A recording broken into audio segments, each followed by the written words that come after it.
Hey guys, it's Mitch. How's it going? I know it's been a little while, maybe long enough. You might have thought, hey, maybe that's fallen off his radar, but nope. We're going to take another look at arguably the best independent comic of the 80s and 90s. And then, after that is up to your personal taste, I suppose. We're taking a look today at CEREBUS number 21 and 22. So just before we get into it, if you enjoyed the channel, if you feel like you might want to help out a little bit, go subscribe on my Patreon. Links are in the description, gives you early access to everything I do. Helps out the channel, helps to buy new comics. So what's been going on in CEREBUS over the last little while? Well, largely it's gotten a lot more political. We had the 3-issue storyline in the Pal New trilogy, where CEREBUS had managed to grab a position of power in the Pal New aristocracy and foil a rebellion, save Lord Julius, and then was able to leave the city with a large sum of money, which is, ideal for him. After that, we spent a fair bit of time with the Tegittans, which were a warlike Germanic culture, and the object in those issues was to gather an army and start attacking Pal New territories, with the eventual objective of attacking Pal New itself, because Pal New was rich. CEREBUS would know. He worked there. Then in the last couple of issues, CEREBUS managed to get himself captured in the wake of a Tegittan attack on a Pal New territory by some Earnest spies, and he was drugged. He was kept in like a comatose state for a while, and the last we saw of him, he was still in that state, and if anything, sinking deeper into that state. So it wasn't looking too good for him. So now Dave's got to find a way to turn that into another interesting plot line. So we'll see how he does that. We can start with the cover. This is Dave's version of basically the wartime comics of the 40s and 50s, where we're bringing back a couple of old characters in the Cockroach and Elrod, only they're in a kind of a new iteration. The Cockroach has now become Captain Cockroach because Dave has done his Batman parody, which is, it's the simplest parody to start with. And now he's moving on. His story is becoming more political, so I think he's decided that the Cockroach can also become more political with a different guise. So we get a triumphant Cockroach in his big propaganda march to beat the Siffies. Buy bonds! And Dave apparently was quite pleased with being the first guy to put buy bonds on the cover of a comic book since like the 50s. And just for the cover itself, like that's a nice image. Like that's a really cool version of the Cockroach here. Dave's been working on his caricature quite a bit, I think. So he likes for the Cockroach to be ridiculously over-muscled, but he's also been working on his brushwork. Like you see on some of these outlines just how thick he gets with that brush, and it's really nice. Got to put a pattern in the background because, he's got Zipatone. He might as well use it. Otherwise, you're just looking at a blank background. You can't have that unless you're Rob Liefeld. And this is the CEREBUS comic, so I guess we might as well stick CEREBUS's head on there as well. Honestly, in terms of design, it's not great. It's just a bunch of shit mashed together. But, it's still kind of a classic cover now. All right, so we're going to open things up with a big splash page, as is tradition. Dave likes to open things with an opening splash, which I appreciate. It's a great way to jump into the story. So as I said, last time we saw CEREBUS, he was trapped in the depths of his subconscious with no way out. So now he's going to wake up on a park bench in the middle of a snowstorm. So apparently someone must have rescued him, or I suppose potentially he wandered away on his own in a drugged out, almost comatose state, which is, not likely, but it's possible, I suppose. And he's in a place that he recognizes, which is far away from where he originally started out. This is Bedwin. And he's supposed to be joining up with the Tegittan army for their attack on Pal New. So he's got to find himself a horse. So if we recall from CEREBUS number 10, Dave had figured out an interesting treatment for doing snow, which he's kind of elaborating on a little bit here. But, it's mostly down to get some big black areas and then do some white flecks over that, either, with a paintbrush or a toothbrush, something like that. And now he's doing these big smears to get like a sort of a howling wind, I think. Background detail going. So CEREBUS is wandering the streets. So far he hasn't seen anybody. And then he hears a noise, goes to investigate that. And it turns out there's a couple of people going from door to door, knocking and selling war bonds. And that turns out to be the Cockroach and Elrod. Only this time they're not those particular names. This is Captain Cockroach and Bunky the Albino. So the deal they've got going is that they're going from door to door. The word is out about Captain Cockroach that he was built in a lab by Dr. Risenshine, who discovered the alucase formula, which turned the regular cockroach into a peak physical specimen. Unfortunately, Dr. Risenshine was assassinated shortly thereafter by the Seafan Khanate, or Kanate, I'm not for sure. But the scientists that were working in concert with him are now working around the clock to try and rediscover the formula for Alucase. In the meantime, they're selling these war bonds. Anybody who buys a war bond, once the formula for Alucase has been established, they can hand in their war bonds and receive the formula themselves and transform themselves into a magnificent physical specimen, right? A little bit to talk about on these pages. Again, you get that thick brush line going around some of the characters here. I think in part that is just him learning and not 100% knowing how thick he's trying to go with the brush. So maybe putting on a bit too much. I still like the way it looks, though. You want to make sure your character gets noticed, set him against a lighter background, give him a really thick brush line around the character. That'll do it. You know what? He might have also been doing it here because of the snow that he's flicking across everything, just to make sure that the outline didn't get lost. I wonder if that was what he was thinking. And Dave is really thinking about the shadows in some of these shots. Like this one is pretty nice. You don't see Dave go too hard on the shadows all the time. Like a lot of the time, he likes to do caricature, and with caricature, you don't do much of any shadows most of the time. But every once in a while, he likes to go super dramatic and really crank up the volume on those lights. And something like this, yeah, just looks really impressive as a result. So the Captain Cockroach is going around. He's demonstrating his great strength on these evil lampposts, while Bunky the albino explains the origin of his strength and, what the deal is for buying the war bonds. Naturally, the homeowners in question are going to hand over every bit of jewelry they've got so that they can get in on that. And that's when CEREBUS announces himself on the scene. And, nice shot here. Goes for a bit of an angle, again, with those really thick outlines here, keeping the proportion correct between the characters. It's good stuff. So, with the homeowners back in their house, CEREBUS confronts Captain Cockroach and Bunky about what the hell they're even doing. First of all, he wants to know what exactly siffies are, because that's what they keep referencing. They're saying we've got to beat back the Siffy Scourge. So it's explained that siffies are, in this case, referring to members of the Sifan Khanate, which I suppose is along the lines of Mongolians or Huns, that kind of thing. And Captain Cockroach is sincere in his desire to wipe out the Sifan threat, while Bunky is just in on this to get some of that Alucase so that he can look like Captain Cockroach. And they're working for President Weishaupt, who, the name at least is based on Adam Weishaupt, who was a German philosopher and apparently founder of the Illuminati. And I have to think Dave took that into account when he was designing the character. So from here, CEREBUS is going to get Captain Cockroach and Bunky, mostly Bunky. Captain Cockroach isn't particularly aware of what's going on at any given time, but he's going to get them to take him to President Weishaupt's Oval Hideout, where CEREBUS can at least find out what the deal is, and we can get this story underway. Some nice choices for shadowing here. Like this one is really nice. This is almost like John Severin looking stuff. And then you get this where people are, they're in a hideout. So naturally, it's going to be all dark inside. You just put like a bit of a spotlight here where your characters are walking through. You can black in the rest. That'll save you some time. It takes Captain Cockroach a little while to make it down the stairs in his giant boots, but, he'll get there eventually. So naturally, Captain Cockroach has to meet with the president first and just give him a bit of a debriefing. After speaking to him, he goes back out to the waiting area and says to CEREBUS, okay, for some reason, he wants to talk to you. Please don't be mean to the president. And CEREBUS is like, sure. Yeah, okay, just don't touch me. So he's going to walk into the Oval Hideout, and President Weishaupt is actually, in appearance at least, something along the lines of George Washington.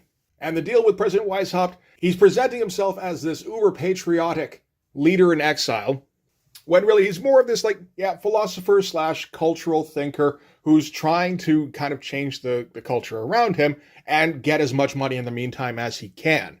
So yeah, he set himself up as a patriot, mostly by insulting the Sifan Khanate, because Bedwin is constantly at war with them. They're from far away. They look different.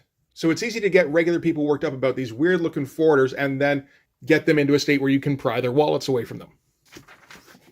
So originally he was going to do this through, very long, slow means by trying to come up with a different financial model that they could work off of because the current one wasn't working long-term.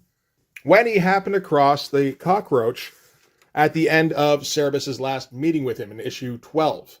And then everything kind of fell together from there. So he told the cockroach that he was the only product of Dr. Reisenshine's research to create a perfect physical specimen, that he had been created by the United Feldwar States to battle the Sifan threat, and now he was going to have to go around and sell these war bonds to try and build an army of super soldiers to defend their country. And in reality, what he did to get him into impossible shape was he got the cockroach to move his collection of statues from the basement to the attic of his house. And he says here, it's actually not difficult to build a physically superior human specimen. The tough part is finding someone gullible enough to work at it for 6 months. But now he's got his physical specimen. He's got Elrod on his side, because as soon as he saw the product of 6 months worth of ridiculous heavy lifting, he's like, I need to get me some of that alu case too. So now he's willing to work for free in order to hopefully end up with that same physique. And President Weishaupt sits in the Oval Hideout. He comes up with his weekly note from the president, issues those out to the people, advising them about the dangers of the Sifan Khanate and advising them about just how great Captain Cockroach is, and just, general jingoistic stuff about, our great country, the United Feldwar States. So in the meantime, he's been raking in all the cash while he also plots to take over the government, or at least tries to. He hasn't really gotten very far in that particular part of things. Again, there's some fun panels going on here. The cartoony character of Captain Cockroach, I think, is always probably a blast to draw. I like this one here with the extreme angle and the high buildings and everything. There's some good stuff going on. So his current plan to overthrow the government, he put out a summons, basically, in his note from the president, stating that men of legal age needed to go and volunteer for the United Feldwar States Army so that they could fill the ranks. And then once the alu-case formula is rediscovered, they'll all get their doses, and then we'll have a superhuman army that we can send against the Sifis, which is something the average person can all get behind. And registration tripled overnight when he put out that order. So now the UFS army is largely made up of people who are loyal to an anti-Sifi regime.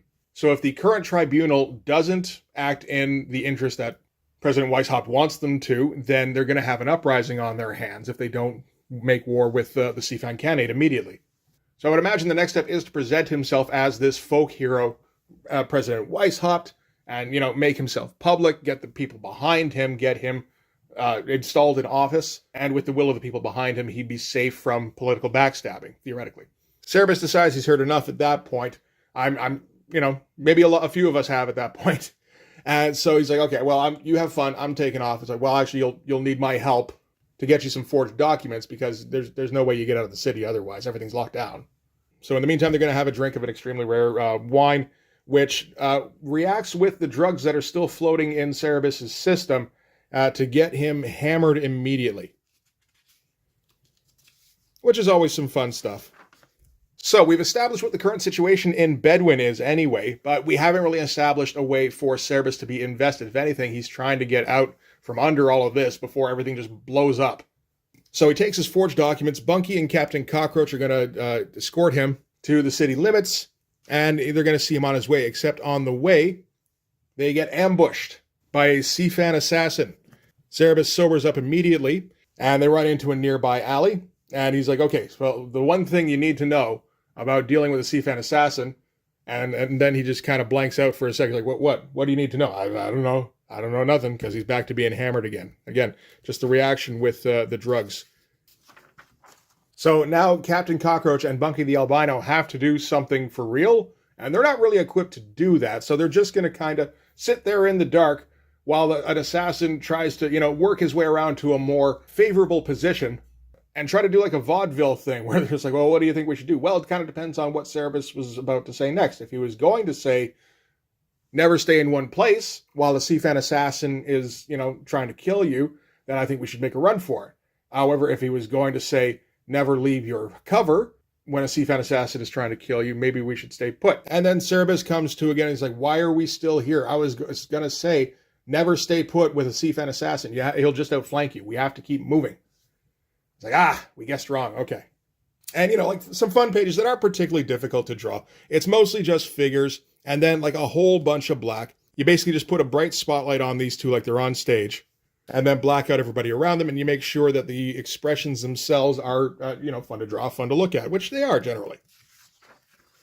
So the only thing CEREBUS can really think of to do is to try and make himself a sling using a belt. He's done it before, I guess, gets a rock together and starts swinging it up, but in mid-twirl, he reverts back to his hammered self, clocks himself right in the head. I like how you can see the bola just getting out of control here. And again, Bunky and Captain Cockroach are left on their own to fend for themselves. as the C-Fan assassin gets them in his sights. So that's the fun way to end the issue. And, we end with the death of Elrod. Are we actually going to get the death of Elrod? Probably not, right? He's like a fan favorite character at this point. And apparently he kind of is. Where Dave got in a couple of letters being like, you're not actually going to kill Elrod off, are you? And it's like, he's been in the comic like 3 times at most. But, I mean, that just kind of shows how much people were liking the book at that point and how much they liked the character. So that's it for issue 21. More of a setup issue, really, and not one that really got CEREBUS invested in the current storyline, other than, he was stuck in the city and there's crazy shit going on in the city, so he's stuck being part of it for now. But one thing it did do was it kind of laid a bit of the groundwork for what Dave was going to do in about 4 or 5 issues when he starts up his high society storyline. We'd seen hits of it in the Pal New trilogy, that he liked the idea of doing a political comedy, and this one he kind of takes it a few steps further, and he's going to keep going in the next issue here, actually. Interestingly, I don't think you could do this comic today because of all the focus on the racism. Like, that's kind of the point, is that the Captain Cockroach character is an inherently racist character. Even if the point is to poke at the racism and say how, governments use racism to manipulate the masses, I think just having it focus that much on that kind of element, you'd have some trouble getting away with that today, I think. So, that's it for issue 21. Issue 22 is going to be about the death of Elrod.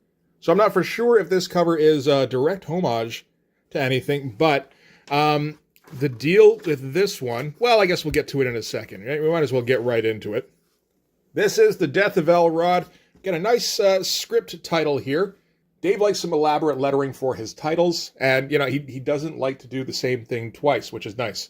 So we get our opening splash yet again. Captain Cockroach and Bunky are waiting in the alley, and, of course, the C-Fan assassin is lurking in the shadows. Pretty much exactly what we saw at the end of the last issue. So Captain Cockroach and Bunky are trying to plan out what their next move is going to be, and while Captain Cockroach has his back turned, Bunky gets pinged in the head and falls right on top of the prone CEREBUS. There's a nice funny bit here where Captain Cockroach tries to crouch down to check on his ward, but of course he can't really do that in his built-up boots. So lifts up Bunky's hand, Bunky doesn't respond. Bunky has been killed by the C-Fan assassin, and then the assassin himself steps into the alley to confront Captain Cockroach. Captain Cockroach takes this opportunity to recount his origin to the assassin, who doesn't understand him, telling him about how his parents were assassinated by Red Claw acrobats, which is not the same as the last time we heard his origin. And as we progress, his origin will become more and more convoluted and just impossible to understand. So fun little running gag there. So now we're going to get Captain Cockroach versus the C-Fan assassin, only it's not really much of a fight, as the C-Fan just kicks the living shit out of Captain Cockroach. Just because he got big muscles doesn't mean you can actually, beat up a trained assassin. And he's just about to stomp in Captain Cockroach's head when all of a sudden he stops and starts speaking with Bunky's voice. So the deal here is that Dave Sim's a big fan of Neil Adams. Neil Adams just recently came up with a new character called Deadman, who is mostly an incorporeal form, and he goes around trying to find his killer. And it turns out that when he steps into the bodies of regular people, then he takes over their body and he can act, for them. So Dave thought that was a fun idea. He thought, if you have that ability and you spend all your time trying to track down your killer, you're kind of wasting a bit of an opportunity. Get some fun stuff with Bunky as, an incorporeal spirit, get him all see-through, poke him through his own hand, that kind of stuff. Wanders away from his own body, then looks back, sees the C-Fan assassin beating up on Captain Cockroach and goes, "Hey, unhand that meal ticket." And inadvertently takes over the C-Fan assassin's body. So at least now he's got, all those muscles that he was looking for in the first place. So that all worked out for him. And now he's no longer Bunky. Bunky has died. So he is now dead albino. So CEREBUS wakes up later in the Oval hideout. President Weishaupt is like, "So I suppose you'd like to know how you survived." He's like, "Nope, I do not. I just want to leave." Like, look over there. You got Captain Cockroach standing right next to a C-Fan assassin. Do I need an explanation? No, I don't. I'm out of here. I'm gone. And, the Elrod in the Siffy's body goes, "Well, y'all make sure to write when you get work." He's like, "Ugh. I don't even want to know why the C-Fan assassin has Elrod's voice." So President Weishaupt says, "Okay, so why don't you want to stay?" It's like, "Because CEREBUS has a war to fight. At this moment, the Tagittans are waiting for CEREBUS to return so that we can go and smash Palnu. And you Southlanders talk and talk and talk. You fill up the air around you with all your bloody words. And of course, CEREBUS is filling up the air around him with all sorts of bloody words. Again, setting up the high society thing where he has to fit in around a bunch of politicians and dilettantes. So while he's making his little speech, President Weishaupt gets out the military records and go, oh yeah, here it is. So it looks like the Tagittans did attack Palnu a few weeks back, and they were completely repulsed and their forces were wiped out, no survivors. So looks like you might have been drugged a little bit longer than you thought there. So CEREBUS, doesn't have anywhere to go from here, and there's all sorts of weird shit going on in Bedwin. So all right, explain to me why the Seafan assassin has Elrod's voice. So now they're all up to speed. It all happened off camera. That's convenient, and I mean that. Nobody wants to read that. Captain Cockroach doesn't like the fact that he has to sit in the same room with a Seafan and just discuss strategy. And naturally, Elrod can't help irritating everybody around him. So we soon get to a point where Elrod's like, yeah, look, like you needed my help when we were in the alley there, when you were getting your skull caved in. And Cockroach is like, yeah, no, I didn't. I was 1 second away from turning things around on him. And, pisses Elrod enough. He's like, oh yeah, fine, do it then. And vacates the Seafan's body. So naturally a fight's going to start up, which Captain Cockroach is not going to win at all. In the meantime, Elrod is going to go and occupy CEREBUS' body for a bit and go, let's see how he likes this. And Weishaupt points out, you're in CEREBUS now. He's like, holy shit, you're right. And possesses the president next. And he's just, kind of having fun, realizing what his new abilities are. He's like, okay, well, maybe you better go back to the Seafan guy before we have to start, mopping. So now Weishaupt has all of a sudden been handed this huge kind of political gift. He's got somebody who could assume anybody else's body. So now, in addition to that, he's got, he's fairly rich because of all the bond stuff. He's got his figurehead in Captain Cockroach. He can actually make a play to try and take over the local government. The artwork, throughout this issue really hasn't been too elaborate. He's mostly focusing on the figures and, just kind of keeping it largely kind of caricaturistic. Every once in a while, he goes for a bit of a more dramatic shot, but yeah, for the most part, just kind of keeping it clear where everybody is in the scene, who's speaking at any given time. Trying to make like a long discussion interesting, which isn't the easiest thing. So over the next couple of pages, Weishaupt works out his plan where he's going to have Elrod assume the body of each of the members of the tribunal. Apparently there are 5 members of the tribunal. I didn't know tribunals really worked like that. So the plan right now is for Weishaupt to actually turn himself in with the body of Bunky the albino. He's had a sudden patriotic surge and he had to clear his conscience. So once he's done that, Bunky will take over one of the members of the tribunal who will all of a sudden volunteer the information that he was involved in some criminal activities. This act of honesty and patriotism has inspired him to do the same. So I'm turning myself in. That will prompt the next guy to stand up and declare how he was involved in a civil uprising a couple of decades back. And he demands to be taken away in shackles as well. And then the third one says, well, Weishaupt is obviously an upstanding citizen. We should be welcoming him onto the tribunal. The fourth one is in the third one's pocket, so he'll vote however the third one votes. And at that point, they've got a majority. They can just vote Weishaupt in. So then we get a bit where Elrod is practicing as those first two members of the tribunal that he's going to have to try and possess. And in this case, they're parodies of Jimmy Carter and Richard Nixon, who I guess were the most recent presidents.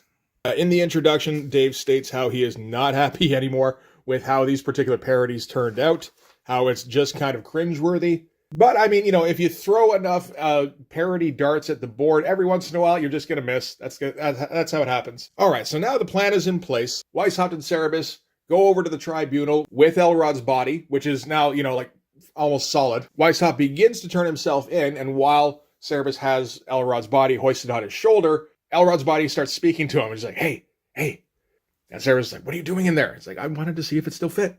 CEREBUS is like, well, get out of there. We need you to start taking over tribunal members. Like, I can't. So as soon as he stepped back into his old body, he got stuck in there again. And, now CEREBUS is like, what? And the body is miraculously alive again, so Elrod can return.